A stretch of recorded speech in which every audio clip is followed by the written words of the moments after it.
Okay, so this is the moment we've been waiting for. 0.1.1 patch is out now for Path of Exile 2 beta. We got a lot of changes since the winter break from GGG. A lot of them QOL, a lot of them more exciting changes.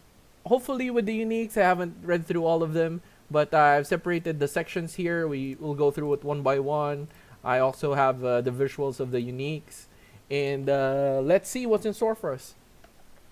So, first of all, they made some changes to the towers. Just to keep it short, towers now will have varied maps and it's more open spaces, more interesting spaces. Hopefully, it's not just gonna be closed room to closed room. So this is a good change in my opinion, and it's good to see Mesa map back. It's one of my favorite maps in POE1. I hope they change the towers so that when the layout will be one straight line like what we have with I think Sandspit, and what's the other one? I think Peaks. So just a straight line to the end, which is you'll have better monster density, you'll have better path through if you just want to speed through the map. So next, a lot of changes for Arbiter fights. Most notably, it's the 6 respawn attempts you get now. Because you'll have 6 attempts for difficulty 1. You can learn the fight, get one shot, and still have a few attempts left.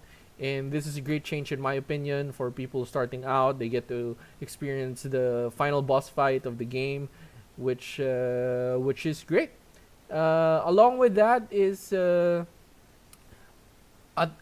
interesting change, because they made it so that the Arbiter of Ash is now invulnerable for longer during its emergence. So this will prevent people from, actually just ignoring the boss at the start. So probably they'll have the fall off go down as the fight emerges. You'll still have the blasters, one-shotting the boss maybe, but they'll probably have to dodge through a few things. And this is a good change, I guess. You won't have people just ignoring the fight. So Arbiter of Ash is now way less likely to target minions with a sword. So I haven't played Arbiter of Ash with minions, but good news for minion players, I guess, for this particular fight. So added checkpoints to map areas. I don't know if we still have one portal, so maybe this will just let you teleport back to checkpoints if you've gone too far, or I don't know, maybe for people who pause, don't really do it, but it's a change.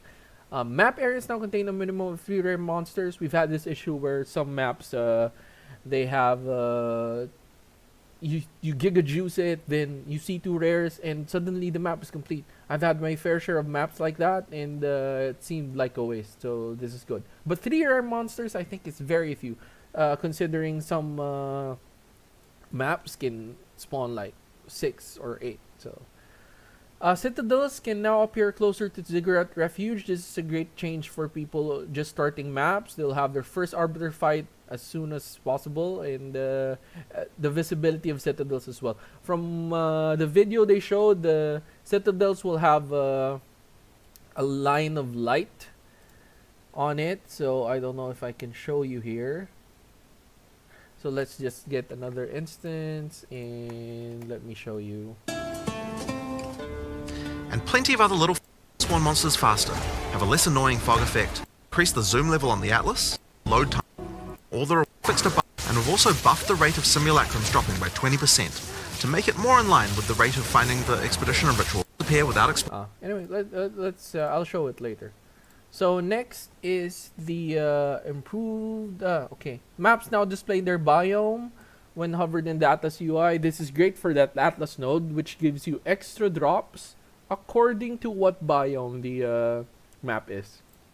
Okay, added the new Overseer's tablet. This is a good tablet now if you want to force bosses, if you want to be a boss killer and have those juicy double drops from the boss. You'll have a precursor tablet now. So the thing they changed now is, just for all of these changes, is they moved, I guess, some of the loot from the bosses into the mobs. So they increase the number of boss nodes in the Atlas tree, but they drop less. But now the monsters will drop more. So it's a big balance change for people, focusing on bosses, focusing on maps. I think this is great. Okay, unclaimed hideouts now have some substantially more magic monsters and fewer rare monster. I don't think this is a significant change. So monsters in the Untainted Paradise have been breeding. Untainted Paradise now. Oh, so Untainted Paradise will have actually quadruple the number of rare monsters, magic and rare monsters. So this is a great change for people saving these maps. I know I have 2 ready on my map. If I ever want to push for high 90s maybe.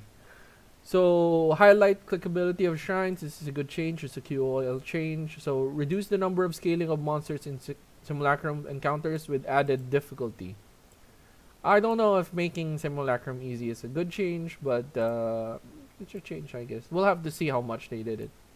So adjusted the chance for maps to contain bosses. You should be encountering a boss roughly every 1 in 4 maps. So like I said, more boss maps, less boss loot, but more loot from the monsters, I guess. So Radiant Waystone Atlas passive notes now provide. So like I said, these are just the numerical changes to the amount of loot the boss drops, but you'll encounter bosses more. Okay. Zoom on the endgame map is really great. So you'll be able to spot the Atlas citadels with their lights, and it's just a nice change overall. Instead of panning through the map and you have that pan bug, I hope they fixed it. So that's great. Okay, next is skill changes. Supercharged Slam now has each successive aftershock gain 0.5 meter radius up to 3 meters.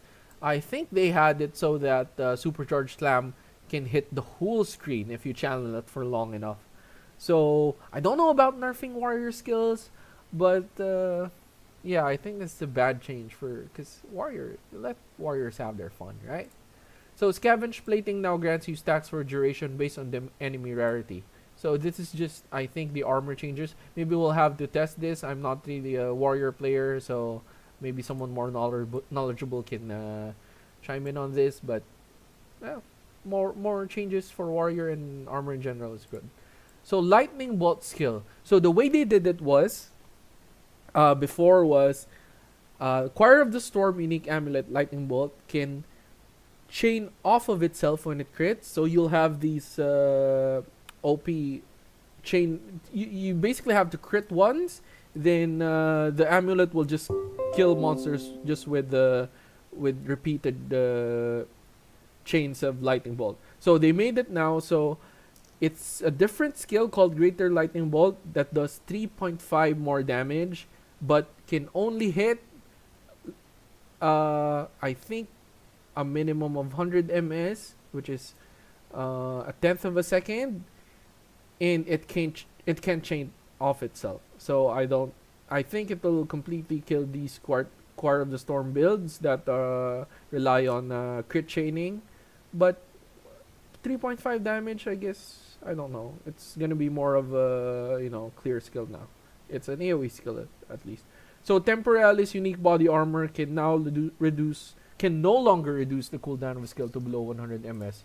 So people abusing this, I don't know if the prices will go down. I'm quite excited for it to go down, honestly, because you can actually, the intended use I think is for cooldown skills. So maybe we can use Frost Bomb now. We can use grenades without Temporalis abusing Choir of the Storm, all of these other skills. Blink I think will still be fine, but I'm excited to be able to. I hope the price goes down so I can buy one and use one for the cooldown skills, not for the abusable skills. So skill socketed in the meta gems energy socket can no longer gain energy. So this is so that you don't chain energy from cast on skills. So yeah, I think it's a bugged interaction before. So apparently it was intended, but it's just gonna be so that you have no chains from the cast on damage taken. Maybe you can still have self cast in trigger. So I think for the ethical uh, skills that use cast on triggered skills, this is a non-issue. So clarified Vine Arrow's description to explicitly state that it hits enemy on landing. So I think this is just people knew it was hitting, but I think further down the line we'll see the changes to this bugged interaction with Vine Arrow that was crashing instances with the Cultist Great Hammers. So remove the aura tag from Pain Offering for consistency with other minion skills. So I think this is just the clarity change and nothing much to read through it. Okay, monster changes. So monsters now have increased toughness per essence modifier affecting them. Uh, okay, so I guess this will allow you. This will prevent you from instant nuking just the essence, which I used to do. I would queue up detonate dead with spell echo and just click the essence monster, and it just dies. Yes, someone from chat saying barrier is also a meta skill. So yeah, I think this is just to prevent these changes that you know you just chain off of barrier. This hits Infernalist, I guess. So added a small delay before monsters released from essence monoliths can use their skills. Okay, this is great. Sometimes you just get insta killed when you click essences. Okay. Forsaken Miner changes and Red Engineer grenades. So this is just I've had the maps where these Forsaken Miners you can't really see their grenades. I had 10k energy shield, 3k life, and 4k mind over matter, and it just kills me. So I think this is a great change because these are in the line of these on death effects that just kill you. So reduce how far away Plague Bringers can use their detonate dead. Again, these are killing people off screen. This is great. Reduce how far away Lost Men Zealots can use their meteor skill form. So this is off screen kills again. I think a lot of these are off screen kills changes. We now have the Filthy Crone. This one just stuns you in front of them and it's just gonna kill you. So this is great. Vile Vulture Leap skill. I think this is just normal. I don't think this was a big problem really. Reduce the attack throwing distance of Vol Axemen. Yeah, suddenly you turn the corner and you'll see these Vol Axemen in Otzal just just a firing line of them just insta killing you. So this is a great change. Reduce the area for filthy firstborns on death explosion. I think this is not a big change because they have a this explosion countdown animation anyway. So this is probably just for maps where you have the increased area of effect. Okay, adjusted the damaging area of the Bloated Miller Slam skills. This is the first boss you encounter. Adjusted the damage Zalmarat Colossus attacks to more closely match visual effects. I think this is the boss in Valley of Titans. So, just good changes overall. Reduce how often Prowling Shades can use their invisibility skill. So this is something that I hated because when you were running Sand Spit and you were running tower maps, you would clear the pack and you would still have these invisible shades just roaming around. You have to wait for them to spawn. So great change overall. Okay. Val Zealots. Yeah, this is a killer. They would spam their Eye of Winter skill and just freeze you for 15 seconds, no matter how much ES or life you have. You would get permafrozen. So this is great. Okay. This is a great change as well. Jamanra, the missing skill.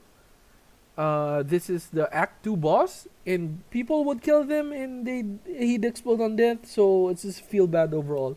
I'm in the opinion that bosses should not have on death explosions, because people normally finish these fights on the skin of their teeth, and it's such a bad experience when you kill the boss and it just kills you after, even if it's dead and all the loot is there, and maybe sometimes doesn't even give you quest completion. So great change overall. Okay. Reduce the resistance of urn walkers. I think these are the mortar urns that crab enemies in Trial of Sakamas. They won't be able to off screen you maybe. Okay. So sorry, it's the Utzal density of monsters. Yeah, a lot of people were dying. They'll go through cruel campaign and everything's fine until they reach Utzal. Okay.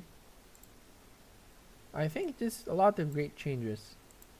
Yeah, this one or prevents recovery above 50%. This is a great change because you never knew how much you have to hang back for this effect to hit you. Okay. Okay. General changes and improvements. Emigrating from solos have found leads to their corresponding parent leagues to trade leagues. This can be done from the league migrations. Yeah, so if you want to run campaign with the SSF, then do trade when you hit maps. It's a great change. Okay, strong boxes have been adjusted to spawn waves over a much shorter period of time. Yeah, they were terrible before. And I hope they get rid of the fog completely. Because the fog just doesn't work for me, you know? Significantly increase the chance to encounter research strong boxes. I don't know what research strong boxes are. Maybe they're the waystones or maybe they're the currency. So added the visual effect to distinguish which monsters have been spawned in a strong box. Yeah, this is a great change because I've had this problem where I don't know if it's the map mob or the strong box mob, and you really have to kill the strong box mobs for the other waves to spawn.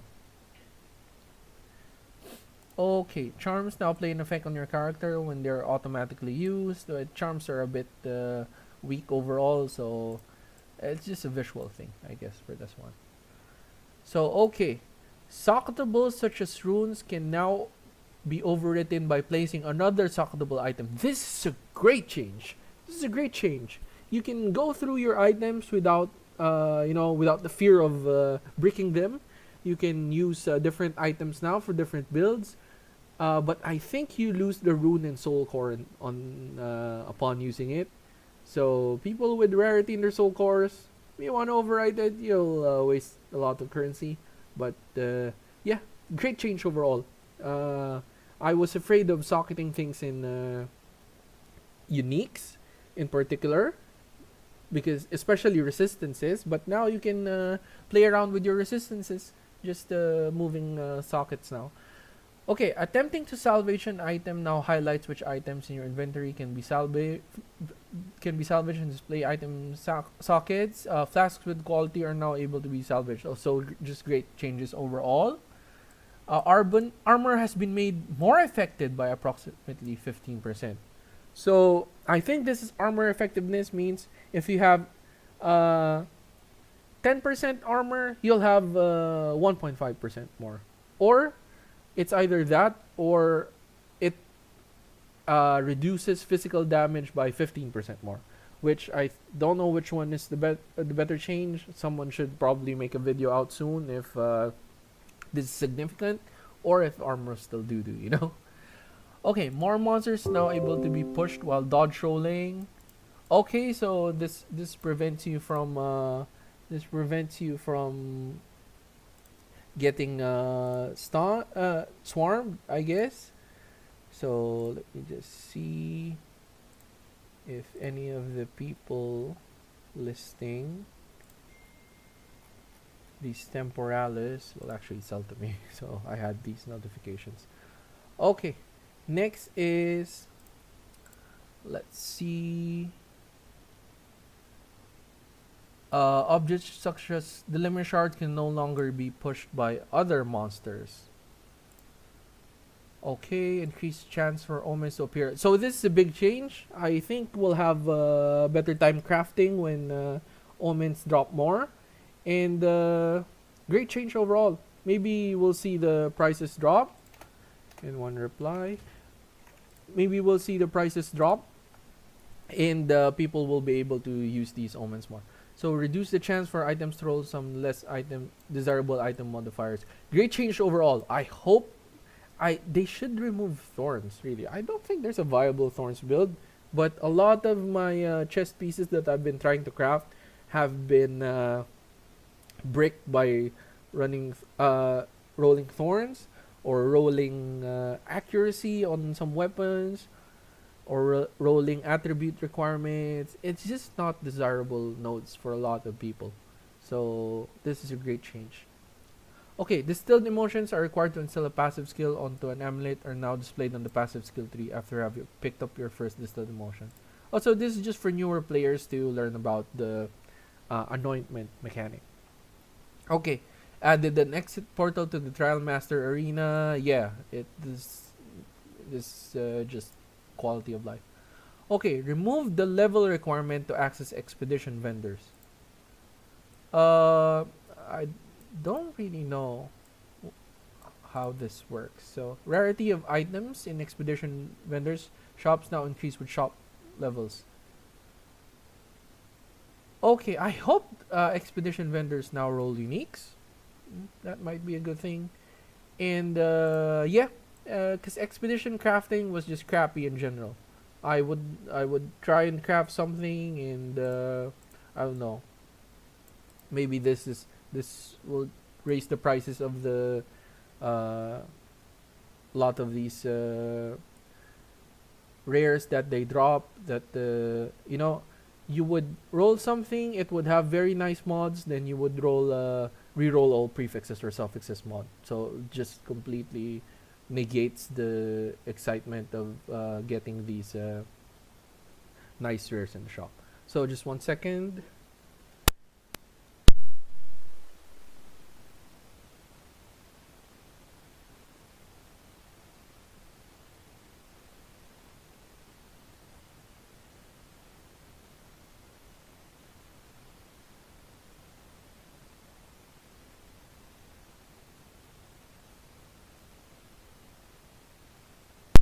Okay, moving on. They reduce the visual clutter in many maps to improve the visibility of skill effects. Hopefully, this is great change. So you don't die to. I mean, a lot of my deaths are basically just ground effects. If you can see them better, and I hope they really fix the explosion time, so you have a lot more time to avoid them. So this is one of the most significant changes I've seen in this patch notes, really. Okay, added a tutorial for your persistent buff skill, just for newer players. Fixed inconsistencies for walkability. A lot of maps have these small, rocks and vines that prevent you from walking through them. Hopefully, Blooming Field will not be a nightmare map to run anymore because of these. Okay, loading time of the world map, that's just a good change. Reduce the initial player revive time to 2.5 seconds. Revive time penalty. I think this is just for campaign, because maps will just kick you out of the map, right? Okay, Alva now has an option to gamble for items. A lot of people have been asking for this, and this is great. Okay. Reviving minions that died from being out of range now instead immediately revive near you. This is great. But I don't know if they fix them getting stuck on doors. Maybe this is just a band-aid solution for minions getting stuck on doors. Okay, the quest tracker now shows which quests are applicable for the area you're currently in. Okay, that's great. Charms now display their number of charges, but they really need to rework charms, because even with the visual change and the notification changes, they're still a bit crappy, you know. Okay. Just some art, I guess. Hand of Wisdom in action buff. A lot of people were asking for nerfs, but it actually received a buff. Okay. Improve performance of the ziggurat encampment. Okay, I had some instances where the floor of the ziggurat encampment wouldn't load. That's great. Okay, monsters no longer can spawn near the closed entrance of a map. Yeah, yeah. I AFK a lot when I enter a map, so this is a good change. Okay, let's see. Added keyword for honor resistances. Yeah, just a nice change overall. Delirium monsters are no longer untargetable during their emerge animation. Yes, this is a lot of times when you get stun locked when you go near these delirium monsters. This is a very, very, very needed change in my opinion. You now pick up items and interact with some objects while performing other actions. Hopefully this is changes to levers, because you would get stuck pulling levers and doing the soul course in Trial of Sekamas. So great change. Okay, the attack in place stops movement option no longer prevents walking on skills. Yeah, I don't know which skills are really affected, but a lot of people have been asking for this apparently. Okay, unique item changes. We still have a lot to do. To see, right? Okay. I'll probably make a separate video for these unique item changes. A lot of them are just, adding some flat damage or adding some,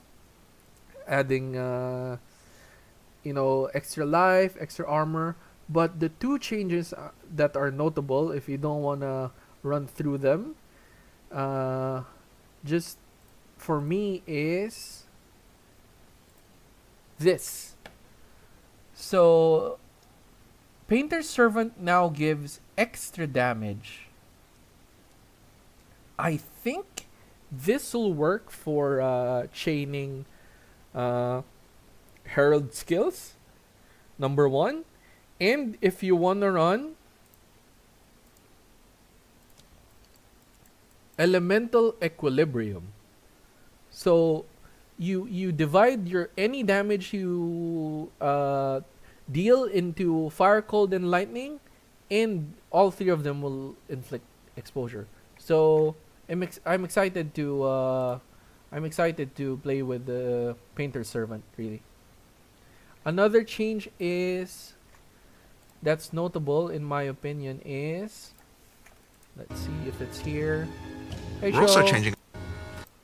changing a few other playthroughs more fun too, now. when you have some great uniques to use.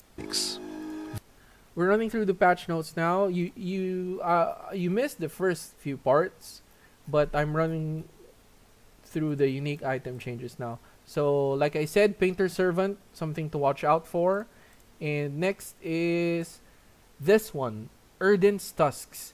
Because from 10% chance to inflict bleeding on hit, it became 50% chance. So I think for bleed builds, going early, one bleed skill support gem plus this chest piece will give you 100% chance to bleed now. So you don't have to get all the bleed nodes. It's a level 11 armor, but you don't need to get any bleed nodes now when you're running bleed support and Erden's Tusk. I don't know if this will be a notable change endgame, but we'll have to see. Okay. So, like I said, I'll probably go through the uniques one by one because a lot of them are just small numerical changes. So, aside from those two, Erden's Tusks and the change with the Painter's Servant, it's the original Sin unique ring. It no longer has chaos resistance in 0, so it's a complete 180. You can use this ring now for I don't know, it's such a bad drawback before, but now it adds chaos rest. So maybe we'll have builds utilizing that. If I remember correctly, this gives it so that, oh no, I don't have it. But I think it's the ring that gives you fire, the burning damage as chaos. I'm not sure, but yeah. Okay. I think last will be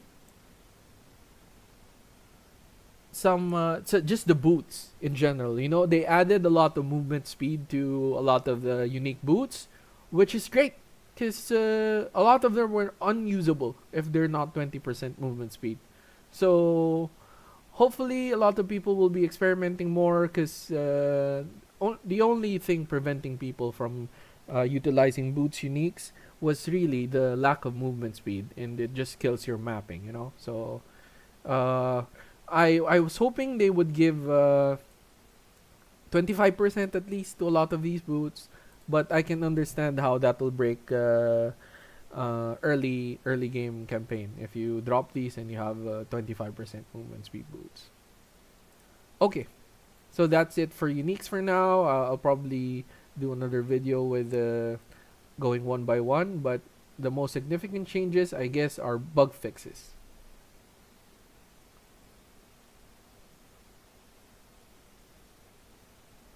Okay, so uh, these skills triggered by Dusk Vigil. I could not generate there. Okay, okay, this is the most significant change. So, fix the bug where some objects, such as vine arrow plants, and I think the shield wall skills, were incorrectly counted as targets.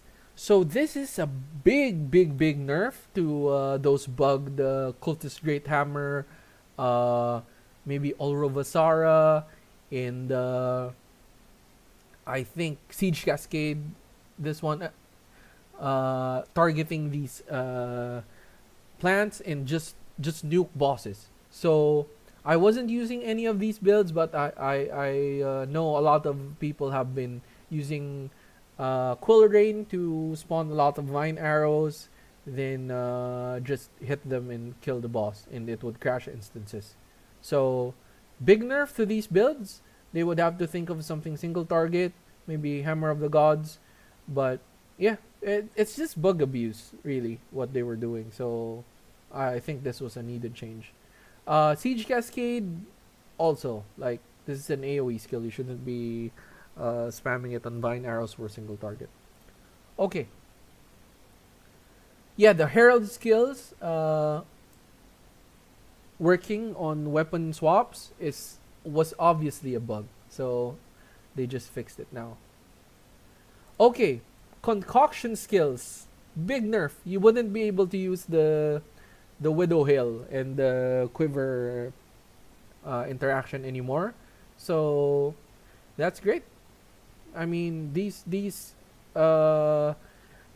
skills were obviously bugged using projectile damage, bow damage, and you had some people just melting bosses with a few div investment. I think Pathfinder is so overtuned, and this is a good change overall. Okay, fix snapshotting issue with energy shield using the Mask of the Stitch demon. I think this is nerfing the barrier loop. So along with the meta skills don't gain energy anymore, I think this is the cast when damage taken build nerf. Okay. Fix the bug where tier 5 bows could not roll increased attack speed. Yeah, they said on the interview that it was actually worse to drop tier 5 uniques because they were culling the good rolls like life on rings and attack speed on bows. So great change. Okay.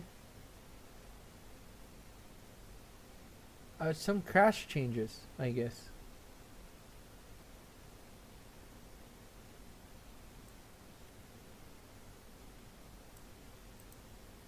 Okay. I think a lot of these were just bug changes. I went through them earlier, and I don't think there's any more left that affects builds. So, yeah.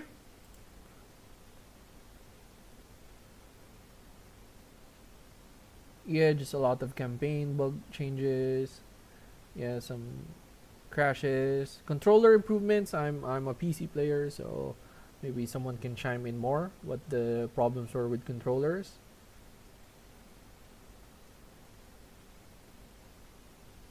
But I think one of the best changes for console people is the item filters. So they can be used on consoles by subscribing to a filter in Path of Exile. This is a needed change. I heard the console players breaches were unplayable because it was just a loot explosion of loot you didn't need. So this is a very needed change, and I'm happy console players will are gonna have loot filters now. Okay.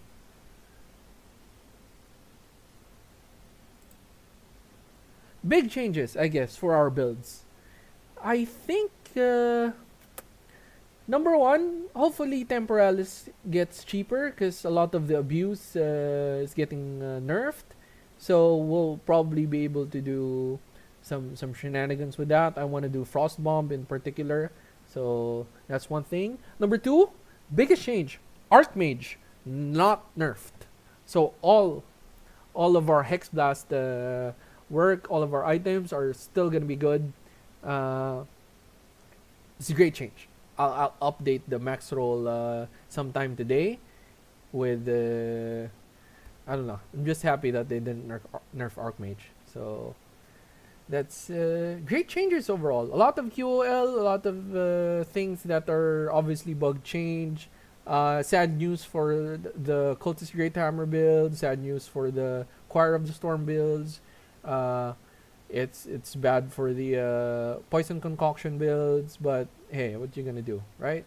We they'll probably have more nerfs coming. But for now, we're safe with our builds. I don't think any of our builds were touched, and I'll be updating the max roll. So, guys, I had to wake up really early to check these notes. So I'm sorry if I rambled on a bit, but yeah, have a look through them. I'll link it on the chat. Have a look through them, and if you want to do it yourself, and yeah, let me know your thoughts. Let me know if your builds got affected. Let me know if you're excited with some of the uniques, and I'll be streaming same time tonight again, and chat with me there. Let me know your thoughts. Leave some comments and subscribe. I think that's it for now, and peace.